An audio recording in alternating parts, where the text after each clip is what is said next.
Hello everybody, I'm Ryan, I'm the environmental manager here at the Hideout. Thank you so much for coming to tonight's event. We are in the good presence of Kathy Long, Wayne County Master Gardener and Hideout resident, and as of late, the new Wildlife and Forestry Committee member. So tonight we're going to be talking about invasive plants, non-native plants, lookalikes, and what members can do to try to address invasive or non-native plants on their properties. So if you have questions throughout the presentation, please be sure to ask. If you have a cell phone on you, please go ahead and silence that now so we don't have any disruptions. We also have some snacks in the background. Please don't be strangers. Help yourselves. We'll have some water coming out too for refreshments. But yeah, throughout the whole session, we're just here to learn, ask questions, get involved. Don't be strangers with one another, okay? But towards the end here, Kathy will go over a lot of useful links that if you'd like to refer to after the presentation to look up on your own free time. She also has some handouts regarding some of the most common invasive and non-native species in here. Very informative stuff. So without further ado, I'd like to turn things over to Kathy. Thank you, Rob. Good evening, everyone. Thank you all for coming out. We're going to be talking about a lot of invasive plants, but mostly we're targeting those that are here in the Hideout because they apply to all of us. Does that make sense? Yes. Yeah. Okay. So on the cover here, this is a photo from Cornell Extension. This is Japanese knotweed. You'll see this everywhere, but it's not in the Hideout yet, so please don't bring it in because it's very, very invasive. There we go. The biggest thing about invasives is to avoid, okay? Start with identifying what they are. Are they an annual? Do they die off every year? Are they a perennial? Do they come back every year? Are they a biennial, which means they're here in leaf form one year, the next year they flower, and then they die? Who are your bad guys? Time to find out. Whoops. This, by the way, right here this is purple loosestrife. It's blossoming right now. It's very, very pretty. It's very, very invasive. Please don't bring it in the Hideout. If I can get my little clicker going here. Exactly what is an invasive species? They're weed pests. They're alien. They're not native to our area. They cause an economic impact. They may prevent crops from growing because they take over the area. They harm the environment. They can change waterways. There are health concerns to people and animals because some plants can cause serious injury, and they can also harbor dangerous insects. They take up the light, the nutrients, and the space that natural plants would, our normal plants, our native plants would normally take. Why are they a problem? They outcompete for the native plants in our area. They grow rapidly and they spread to unmanageable levels, as evidenced by some of the plants we'll talk about today. They can form thickets in the forest and prevent other native plants from growing there. They choke waterways, and we'll talk about one of those species today. They produce a large amount of seed, and when I say a large amount, I mean hundreds and thousands of seeds. They grow well even in disturbed areas. And the other thing is, most invasive species are not eaten by deer. Just so you know. What is a noxious weed? The USDA has designated many plants as noxious weeds. You'll see them on the internet, you'll see them everywhere. But what that means is they injure public health, crops, livestock, agricultural land, and other properties. It's a violation to sell, transport, plant, or propagate those weeds. And on some of the slides, you'll notice that they will be denoted with an NW for noxious weed. That right there is a noxious weed, and we'll talk about that shortly. These are some of the invasive species we're going to talk about this evening, and they are found in the Hideout. Anyone know what that one is that we just talked about? Anyone know what that is? Down in the lower right? That's a Multiflora Rose. Upper right, does that look familiar? Japanese Stiltgrass. This one on the lower left, garlic mustard. This one in the background in the upper left, that is Japanese Barbary. And this one right here, you'll see it as you come down along Avoy Road and get close to maintenance. And you'll see it from the North Beach. That is common reed, otherwise known as phragmites. And that is also a problem here. This is the Noxious Weed. This is the Multiflora Rose. This is what it looks like in flower. Right now the flowers are gone. All you see are the rose hips coming out and forming. This is what it looks like if it shows up in your yard. It looks a lot like a strawberry plant, right? But it's not. Pull that out, get rid of it. Do not throw it in a compost heap. Do not put it in a pile somewhere on your property. Bag it and put it in the trash because they will spread. We have Multiflora Rose on hideout properties all over. Ryan's sure to tell you that we have them up near Brookfield Lake quite a bit. On the Antler Road, you'll see them. You'll see them along the roads. You can see them on Northgate Road coming in. You can see them along Lakeview Drive, everywhere in the hideout. They have 5 to 7 leaflets, and they've got a sharply jagged edge, a toothy edge on the leaf. They have small white to pinkish white fragrant flowers, and they bloom May to June. They make a lot of seeds, and the birds eat them. And also, when the birds drop their droppings, they will leave the seeds, so those will spread as well. They like old fields, places that haven't been disturbed. So you could find them in probably along your foundation where nothing has been touched if you haven't gardened there, or in your lawn you can find them. Just pull them out, bag them, and throw them away. They can tolerate moist or dry conditions, so they're pretty evenly spaced, so they can deal with just about anything. These actually came into our country in the 1800s, brought in because a lot of the roses here had problems, and they needed a healthy rootstock. So what they did was they brought these into the country to use as a rootstock.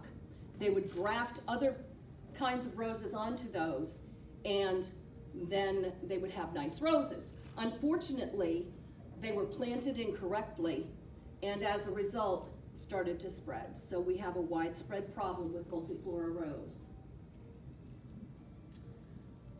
Again, to control these, I mentioned it before, pull out the young plants by hand.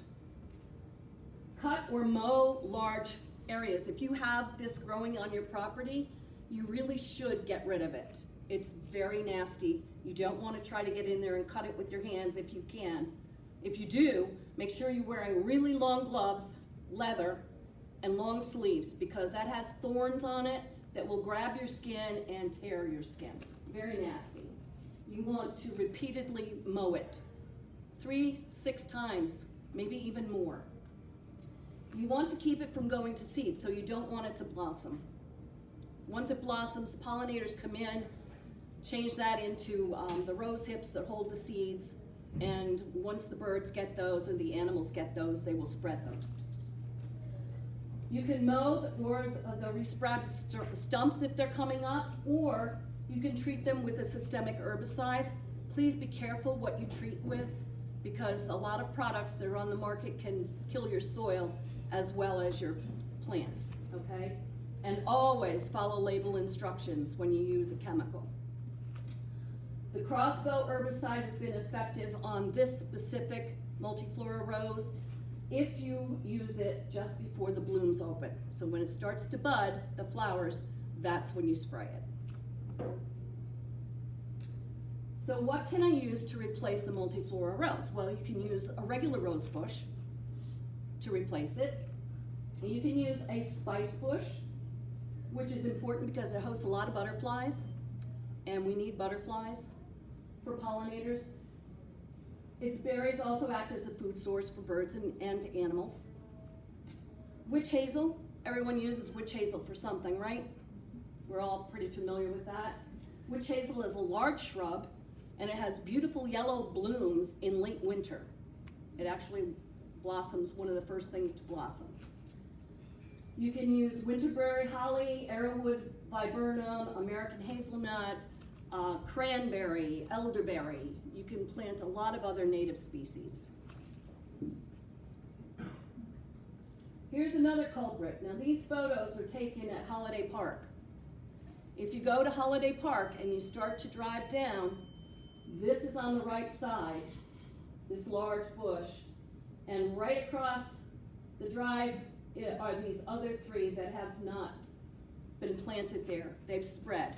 This plant on the left has not been planted there. These have all spread. And if you look on the hillside on the right where this one is, you'll notice up in the woods on that area, you'll see a ton of these that have not been put there on purpose. It is very invasive. Japanese barberry. Another thing about barberry bushes, and I'm talking about all barberry bushes, not just the green one. We're talking about the lime green, the magenta, the one that's a really deep, deep purple. They all harbor ticks, and they do not get eaten by anything from there because nothing will go in there because of the thorns. And if you know anything about barberry thorns, and I can tell you for sure, I pulled out one from my yard that I found that popped up one day, and I was pulling these sliver-like thorns out of my fingers for quite a while because I didn't wear gloves. I was not very smart. Japanese barberry. It's compact, shiny, and it's a deciduous shrub, so that means it loses its leaves in the fall, okay? But it's not necessarily compact all the time. They can get very, very large. They have the arching branches and the dense foliage. Those arching branches, if they touch the ground, can also sprout. Same thing with Multiflora Rose. It can sprout another plant. They have the small rounded leaves that you can see in this picture and this picture especially. They have yellow flowers, which are very pretty and hard to see in the springtime. They have red oblong berries, and you can see them right there. And they are a tick haven. Again, I call them a tick condo because they do and they are home to many, many ticks. Where did this come from? Well, it came from Japan, and it's found everywhere from Nova Scotia to North Carolina, west to Montana. So it is spread by seed, it's spread by transportation, it's spread by buying and planting and trading. It's an ornamental shrub. It's used for hedges. Many of you here have barberry on your property because that is the plant of choice. That's what landscapers have said. Deer won't eat them, plant these. Please don't plant those. They were used for wildlife plantings. They like almost all kinds of soils. They grow in full sun, they grow in full shade. They're not particular. The seeds are distributed by birds, and as I mentioned, the arching branches can root, so they will continue to spread. You will see along Lakeview Drive West, there are some plantings where they have the kind of reddish tint on the leaves. Right next to it is the green, like I showed you in the picture previously. That was dropped by seed and grew into a plant. How do we control it? Mechanical control isn't really recommended. You can pull them out though. You can dig them early in the season before they set seed. You don't want to try to dig them out when they've got the berries on because you can inadvertently shake those berries off and spread them. You can spray them with glyphosate. That's a chemical, and a rodeo is one of the chemicals or one of the sprays that you can use. You can also use a trick clipper the Garlon 3A, and apply them May through October. After that, don't bother. They start to drop their leaves.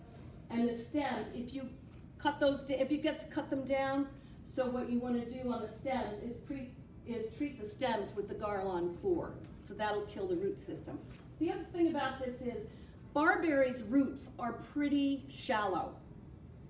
It's the top that gets really big, but the roots are pretty shallow, so they're easy to dig out. The best thing to do is to kill them while they have their leaves on before they set the berries, and then dig them out and put them in a bag and send them to the landfill. Do not put them on a pile anywhere because those roots could regenerate. So what do you plant instead? Well, you can plant smoke bush. Have you all seen smoke bush? There's one down in the Arboretum, down in the front of the hideout. It's a smoke bush tree. That's pretty darn cool. Weigela. They get some, Alexandra will be 5 feet tall, Elvira would be 2 feet tall. They both have dark leaves, pretty flowers on them. 9 bark is purple leaf. There's a Donna May, Little Devil, and a tiny one. They grow 3 to 6 feet if you're looking for a hedge planting. You do have to manage. Anything that you plant, you do have to prune judiciously. Just don't let it run rampant, because it will eventually take over your home, no matter what you plant. Burt's Dark G and Festivus is under 4 feet, and the Bale Tiger, Tiger Eyes, has the blazing yellow leaves, so that'll take the place of that real pretty lime green barberry that you see. You can plant some old-fashioned or shrub roses. If you buy roses and you're going to plant them, please, before you buy them, make sure that it says on the tag that it's their own root and not grafted.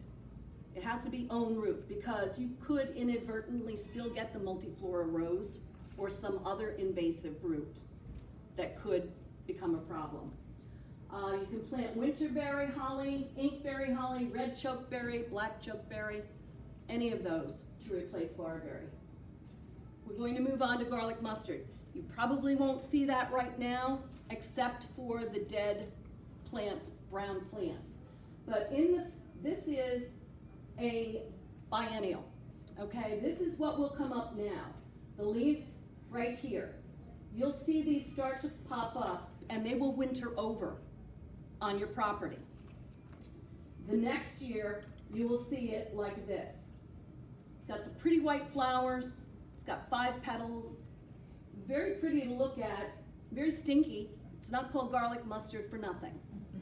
But as they're first coming out, before the flowers set, the young leaves you can put in your salads. You can eat them, just wash them. But if you see the plant, just pull it out by its root, bag it, put it in the landfill. Are they what's near all the drainage dishes like this? You see them all over in the hideout, near the drainage dishes, yes. You'll see them along, they don't do well in dense shade, so you see them more along the banks where there's not a lot of tree cover. Okay. Okay? And this, you'll see that the spikes coming up, that's where the seeds are, right up in here.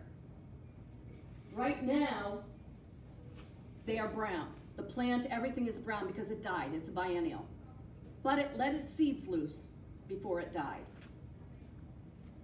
And those seeds, up to 500 seeds per plant. And they do remain viable for, I think it's up to 5 years. They're a cool season biennial, so they come up in the spring.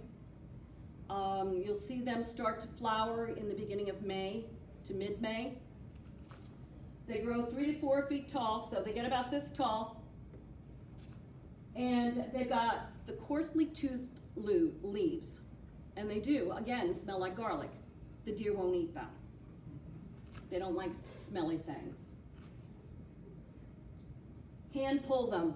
The roots come out really easy. I live over on the south section off of Deerfield Road, and when I walk along Deerfield Road, I'm constantly pulling out garlic mustard every time I see it. And it comes back year after year from the seeds that they dropped, the ones that I've missed. What if you cut it down and you eat If you cut it down with the weed whacker, if you do it before it flowers, Right, it will die that year, okay, okay? Because it's a biennial. right. But you have to do it, you know, before the flowers turn to seed. Is if you get it after the flowers have gone to seed, You're spreading it. exactly, you're spreading it. So you can cut them out before they flower. Don't compost the plants because you could have some seeds on there that would regenerate. You can use glyphosate to kill them off, again, before they turn to seed. And repeat the method. These seeds can survive 5 to 7 years. Moving on. Everybody's wondering what that green grass is that's growing everywhere in the hideout. It's called Japanese Stiltgrass. And it came here, compliments of all the dirt that came in during the infrastructure changes. Our sewer and water lines were all replaced. No one knew it was in the dirt, so we can't blame anybody for it. But that's where it came from. And it spreads indiscriminately. It's an annual summer grass, so it will die off in the fall, but it will come back because the roots are under the ground or the seeds have started new grass. It sprawls. It grows 1 to 3 feet this way. It gets from the tabletop about this high, and it spreads. And I'll show you some pictures on how it spreads. The lance leaf pale green blade is about 1 to 3 inches long. It's a pretty grass. I mean, it covers a lot of things you don't want people to see, but it's not native to the US. It's from Asia. It was first reported in 1919, found in Tennessee, and it's invasive in 18 eastern states. So we're not the only ones plagued with this. Here are some pictures. These pictures are from Deerfield Road in the hideout. This is around someone's fence post or lot number, lot post, okay? Everything else is trimmed, but that, you can see the long leaves, and that eventually will spread everywhere. This is how it spreads. I pulled these out yesterday and took these pictures because I was pulling them out of my flower beds. You'll notice right here, there's 1, 2, 3 plants coming up from one root system. So everywhere there's a joint, if it touches the ground, it will start more roots and have another plant. And that plant will send out more arms with more joints that will spread. I took a close-up over here to show you the intersections. This is the joint, and this is the root right here. Here is the joint, and here is the root. The original root is right here. That's just one plant becoming many. And this is what happens when it's left unchecked. It covers everything. You'll see it looks like a blanket. Yes? Is there anything wrong with that though? If it's covering like a bare area in your yard, you not want it? No, if it covers a bare area in your yard, you do not want it. It's crowding out all the native grasses. The deer will not eat this either, so it will continue to grow. And if it does that, it can actually get into the forest. It's not afraid to go into the forest. And it can kill everything in its path because it will lay this thick blanket over everything and kill it. Whoops. That's what it looks like when it dies off in the fall. Okay, it's this mat, and it's a very, very thick mat. And there are seeds in there because that was not checked. So it will grow again. Hand pulling April through June, that's the best way to get rid of it. You pull those roots out, they're very shallow, but when they get in there and they start to grow and spread, you can break off pieces without even knowing it and just a week later come back and you've got the big thing looking at you again in your flower bed. Chemicals, you have to use caution with chemicals because if you've got this along a ditch where water lays near your property, if you spray there, that can get down into our waterways and cause all kinds of problems. So If you're going to spray there, make sure you get something that's safe for aquatic life, but will kill the weed. The biggest thing to do rather than using chemical is to prevent it from seeding. So cut this, keep cutting it back, keep chopping it off to prevent it from seeding, because it does set seed in the fall. You don't want those seeds to get onto the ground, because once they get on the ground, they get in the waterway, they go down the stream, and they spread along the stream banks, they float on the water, they end up somewhere else. Yes, sir? How late in the year is it effective to cut them? You can cut them all through the year. You want to get them When before. do they seed? You don't want to get them when they seed. Will be in. They germinate the end of August and September. So you want to keep cutting them back through late August and make sure that they're cut through September so that they don't set. I don't live here year round. I go back. No, they're an annual. It's an annual grass, so it comes back from seed the next year. So, but if we trim them through late August, It won't that's a set safe seed. date to control. Correct, Okay. because it will die off. But it has set seed already. If it's there now, it came up from seed. So that means that there are other seeds in the ground. But you have to just keep at it, keep pulling them out. Any more questions about the stiltgrass from anyone? Yes, sir. My wife came to your earlier thing and she said that you recommended rodeo, but looking through the brochure, they don't really have any recommendation for stiltgrass as the percentage of rodeo per gallon of water. or the It number of should be ounces on the per gallon. chemical, it will be on the label. It should be on the label. If it's not on the label, don't buy it. But you can get any kind of broadleaf or grass killer. It will work. Please do not use Roundup. Roundup has more chemicals in it that are not listed on the labels, and there's all kinds of lawsuits about that. If you have it, throw it out. Don't use that. But you can get a chemical that kills grass. It will kill this. But it gives you a mix. There has to be a recipe in there for the concentrate to dilute it. If it's in a single container that you spray from, it's probably already diluted.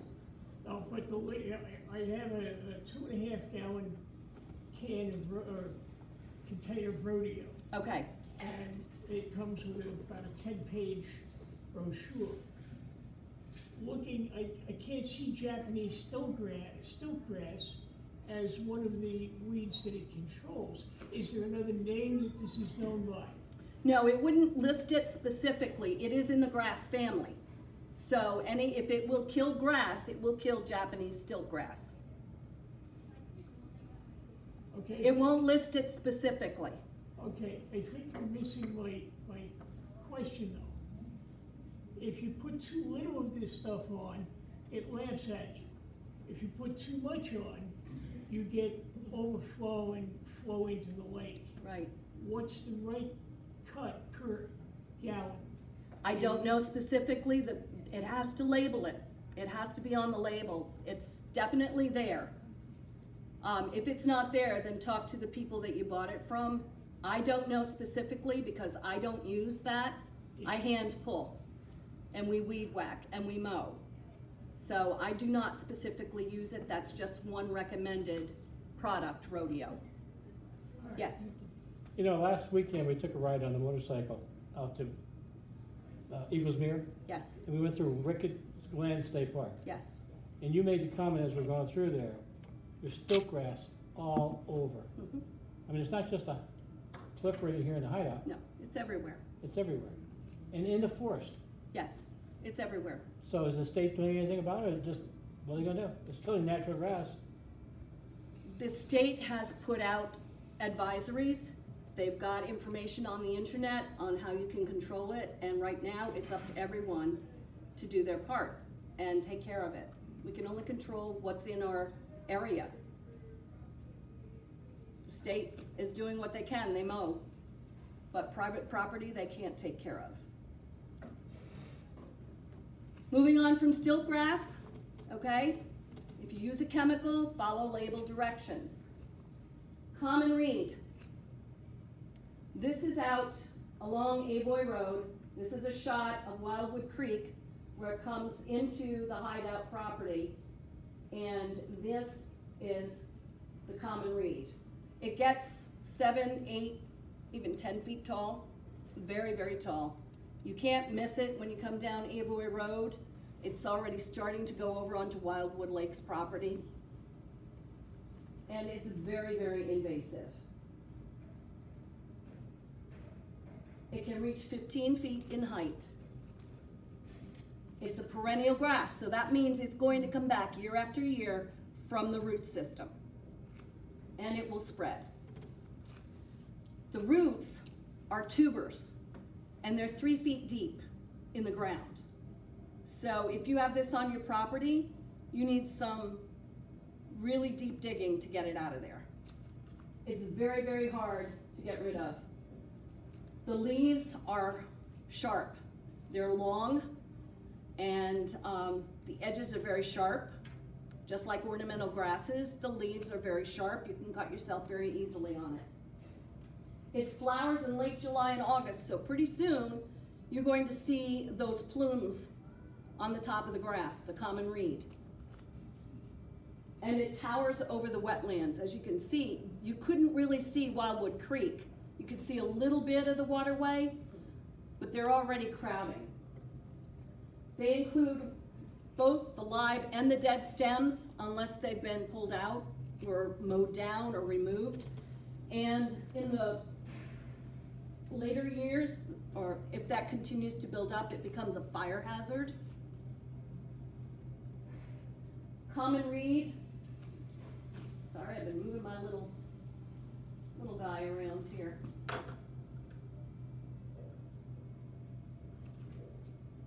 It is native, indigenous to North America, but there was a more aggressive strain that came from somewhere else. It came from Europe.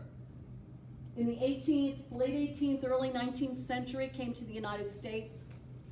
So it most likely came here in ballast material in ships that got offloaded. It's native to Eurasia. And it's found in Canada and the lower 48 states. So it's spread everywhere. You'll see little crops of it popping up everywhere. We just found out that there's another stand of them here in the north section. Navajo Lane. So there's some there. That has to be taken out. It can be found in tidal and non-tidal brackish fresh water, river edges, shores of lakes, ponds. It can be found just about anywhere. You'll see it along the roads. So it's wherever water runs. That's where you'll find it. It loves the wetland. It's once these fronds of flowers turn to seeds, the wind can take them and blow them anywhere. So they can spread by seed as well as by the rhizomes. If you go to dig this out and you get down to 3 feet, you need to follow the root along the soil or through the soil, because if you break it off, whatever is left on either side will continue to grow. Very difficult to get rid of.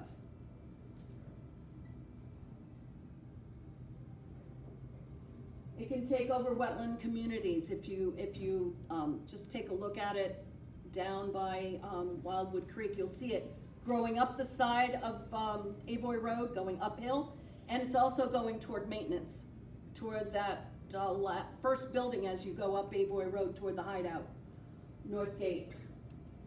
It'll definitely crowd out native plants, so pretty soon any natives that are still on that hill could be crowded out and killed off by the reed.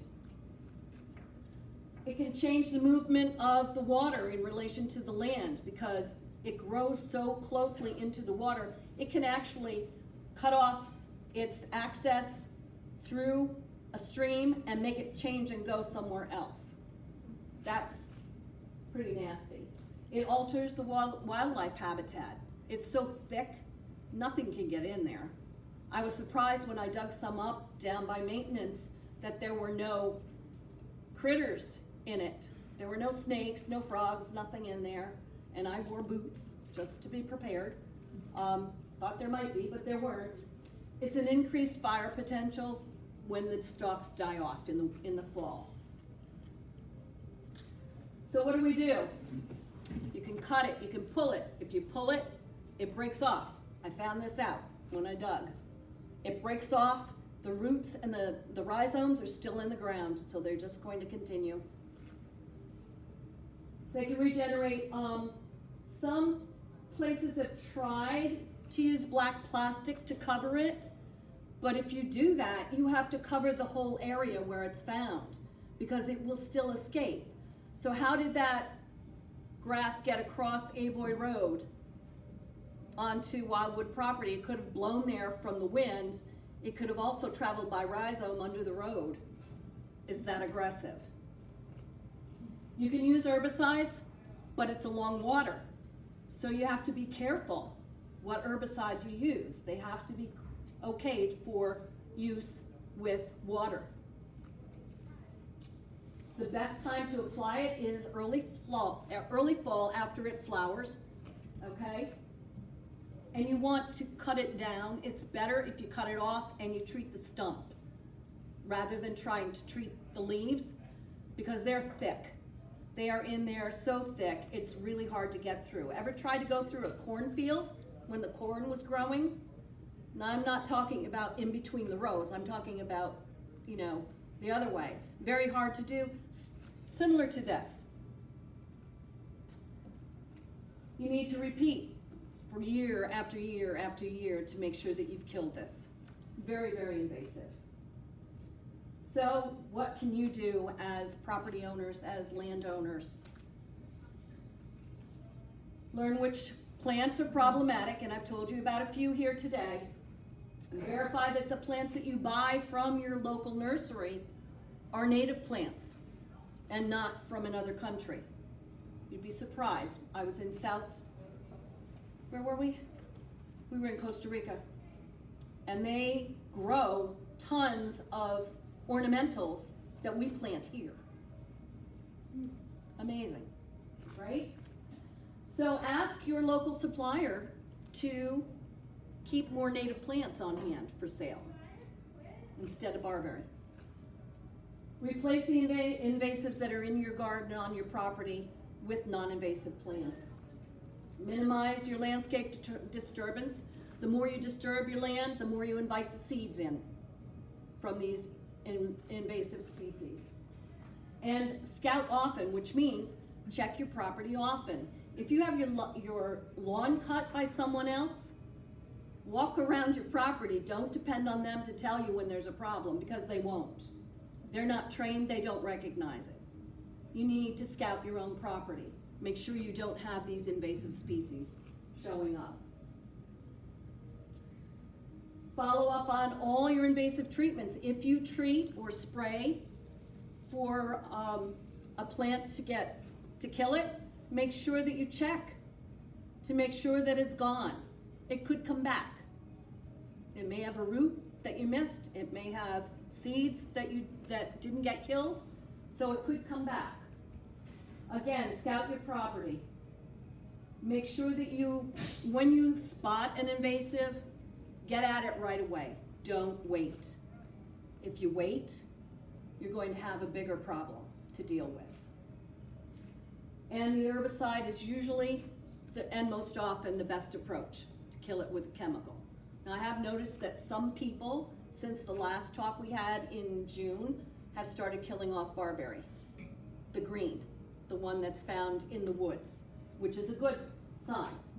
They're spraying it. They haven't dug it out yet, but they're spraying. Here are some other plants that I wanted to make you aware of, because we've seen them in some places in the hideout, and it's important that you know the difference. Running bamboo. If you go anywhere down near Allentown, Reading area, along the highways, you'll sometimes see bamboo. growing really tall. You'll see it in southern Pennsylvania all over the highways, along the highways. Very invasive. That's because it's this type. It's the running bamboo. Running bamboo does the same thing that common reed does. It's got those rhizomes that run under the ground, and every once in a while it will sprout up a plant. You can plant the clumping. Clumping bamboo, I have clumping bamboo. It stays in one place, and most of them are not winter hardy, so the frost and the snow and the cold weather will kill off some of it, so it's not going to spread. But the running bamboo, those roots aren't affected. They will come up year after year and they will continue to spread. And oftentimes, not just on your property, on your neighbor's property or on public usage property. And they do take years to remove, just like common grass or common reed. This plant, very, very pretty. Wisteria. It's very, very pretty. It's also very, very invasive. Very invasive. This is commonly sold by nurseries, by mail order. Guess who got some? I have it, and I battle it every year. I have it over an arbor on my property. The root, or the trunk itself, is this big around now. We've cut it back about 5 times, cut it off completely, and it came back every single time. But it's controlled.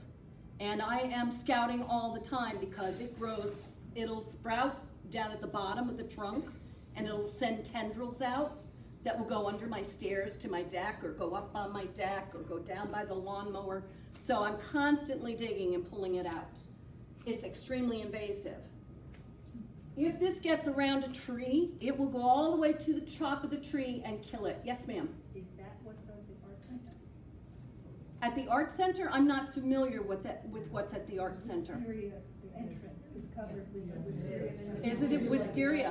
They put it over because it looks like you could stop over there and look, and you could tell. I will, definitely, I will take a look. It's a very invasive plant, very, very invasive. Every year in the fall, I cut this thing off where it comes close to my house. And every year I go out and every time I walk by, I'm pulling off the new growth and breaking it off and just getting rid of it. This is very pretty. This is actually a native plant, but in those hot, muggy days that we had, it can become invasive. Guess who else has this? I have it. I bought this from a nursery, okay? I had it along the side of my house, and it grew up into the soffits and around my air conditioner in my office. This is extremely invasive. If you do not want this all over your buildings, don't plant it. If you plant it, it makes a real pretty specimen if you can get it to grow into like a tree. You know, just braid the stems as they come up and see if you can get it to grow. I tried it, it didn't work. But it needs strong support. Right now I've got it on an arbor up in my backyard, and it's growing across, and it's reaching out its limbs toward the trees. So we have to be very careful that it doesn't get into the trees. It came under some concrete, went through the horseshoe pit, through a flower garden, and started climbing up a cherry tree. So I killed that off. But you have to scout constantly because it becomes very invasive. Even though it's native, it can be invasive. Questions, anybody? Yes? You mentioned about certain herbicides like Roundup. Yes. To throw it out, but it's not so easy to throw it out unless you have a better idea. Roundup, disposing of Roundup, I would contact your conservation district office and ask them how to dispose of it. That's the best advice I can give you. You tell me maintenance at Hideout doesn't take it? No. They don't take TVs either. No. No, maintenance doesn't take it. Well, if maintenance has it, what do they do with it? They don't use Roundup. I linked to don't leukemia. know. Okay. Pardon me? It's linked to leukemia. It's linked to leukemia And lymphoma. and lymphoma, yes. There, Maybe I had it wrong. Penn State put out a warning back in March about Roundup, telling everyone to get rid of it. Do not use it. But yet they're still selling it. I know, they are. But the question, Kath, is how do you get rid of it? Rock salt, and That's it okay. kinda kills a lot of stuff, It without does. going for the chemicals. Just Correct. throwing If that you out. want an organic spray to use, here's a recipe for you. Take 1 gallon of white vinegar, 1 cup of table salt, and 1 tablespoon of Dawn dish detergent. Mix it up, dissolve the salt, put it in your sprayer, and use that to kill whatever you want to kill. It may take several applications, but it will do it. It will kill it. Yes, ma'am? It's all Barbary, it's Japanese Barbary. It's, And I yeah. have a lot of- There are a lot of different strains with the Barbary. There are a lot of different strains. Longwood Gardens did a study trying to find the best cultivars to be planted that would not spread and become invasive. They found a couple, but right now the state of Pennsylvania is in the process of reviewing barberries and putting them on the banned list. It's not there yet, but it's in that committee right now for study to put that plant on the banned list, which means in the very near future, barberry plants of any kind would not be allowed to be sold in Pennsylvania. So they stopped their study for that reason. Yes, ma'am? Which one, you or me? We'll take the left first. Okay, your left, all right. I have something, it looks like, what I think is porcelain berry, different color berries, they're like purple and bluish, and they're very pretty. But from just, you go into the Google, some of that is like an Asian invasion versus there's like a native grape or something. I can't remember exactly, and I know you probably don't have it on the slide. No. But if you could, like, if you have any knowledge, I could look it I up can give for you a recommendation. Okay, Take pictures, yeah, send the pictures to waynmg@psu.edu.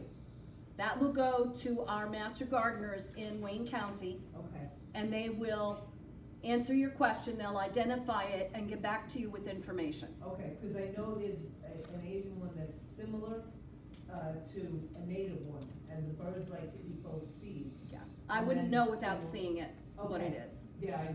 So that's what I recommend. Can you just give me that again? It's Wayne MG? Wayne, Yeah, MG, yeah. at psu.edu. Thank And you that very goes to Wayne County Master Gardeners. In fact, I'll be there tomorrow morning from 9 to 12. much. All right, I'm not that fast. But I'll actually get it. Yes, ma'am, you had a question. I came in a few minutes late. Did you happen to mention any shrubs that are deer resistant? Nothing is deer resistant if they're hungry enough. Well, the barberries seem to have. The barberry, deer don't eat the barberry, correct. There are many plants that deer prefer to stay away from, and usually it's a smelly plant.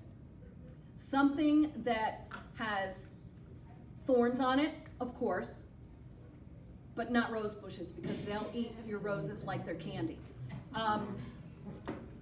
Things that smell, herbs, they'll nibble on them, but then they'll go away. There are many biennial plants that you can plant that are deer resistant only because they're smelly. They have a funny texture to them. You said winterberry holly. Winterberry holly, yes. That would, Mhm. that's got the stickers. It's got the little thorny things on the leaves, yeah. That could be one. They ate my Mhm. hollies. They eat holly, they do. They They eat eat holly. certain kinds of holly they eat. Others they don't, for some reason. It depends. If you can let it grow till it gets tall enough, you're successful in getting your holly to grow. It's really tough. Very, very tough. I want to give you some additional information on where you can go to get information on these plants. Anything that you haven't learned here or that I have in my handouts that you don't get enough information of, you can go here, take a picture of this, and you can keep this and go online. Everybody ready for the next slide? No, okay.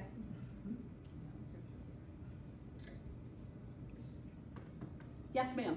Can you repeat The email address? no, instructions on how to make the weed killer? Oh, yes. 1 gallon of white vinegar, 1 cup of table salt, and 1 tablespoon of Dawn dish detergent. Just mix that up in your sprayer and spray that. Thank you. You're welcome. Here's some other ones. Department of Conservation, DCNR, Forest Vegetation Management. And here's the email that I gave you earlier, the WayneMG@psu.edu. That's where you can send your photographs or any questions that you have. You can also call the extension at 570-253-5970. The Master Gardener extension is 1614, or if you don't want to get lost in Never Never Land, when you call extension 4110, that gets right to the extension office. Native plants, just wanted to remind you, always check with your local plant nursery to find out if they have native plants and get them there. Support your local industries. Double check with the resources on those pages that I gave you for reference before you buy a plant to make sure that it's not something that can be invasive. Okay? Here are some plant sources. These are for native plants. These are companies that all they do is grow native plants. And they're the closest to us. I searched an area within 50 to 100 miles of us, and this is what came up. These are the closest to us. But again, check with your local nurseries. And I'm not talking about big box stores. They're not local nurseries. They bring those products in from elsewhere. And so do a lot of the other nurseries. But I know that if you go to Countryside, they grow most of their plants, the annuals. I like them. Yeah, they grow their annuals. They do bring in trees from elsewhere. Okay, everybody good with that? Here's some definitions of those chemicals that we talked about. The tricloper, the organic compound, it's a systemic foliar herbicide and fungicide, okay? Glyphosate is a broad spectrum. That means it kills a lot of different things. Crossbow herbicide, it's specialty. It's for the large woody plants, okay? The sulfametron, pronunciations are really tough. That's an organic compound used as an herbicide, okay? Always follow label directions. I can't stress that enough. If you put a little bit in and you say, oh, that's not enough, I really need more, don't do that. Don't do that. And here are the definitions. What's a native plant? It's part of the balance of nature, okay? It's here. It lives in symbiotic relationship to its neighbors. Invasive plant, it doesn't care who's growing next to it, it'll take it out. A non-native plant, now that's a plant that's been introduced with human help, like apple trees. Apple trees are not native. Really? Really? I didn't know that. Yes. A naturalized plant, it's non-native, but with human help, it's learned to reproduce and maintain itself over time in an area where it's not native, on its own. A weed, they're everywhere. It's any plant that poses a major threat is considered a weed, and it can be a noxious weed if determined by the USDA. The federal plant. Actually, it was the Federal Plant Protection Act that introduced the term noxious weed and defined it.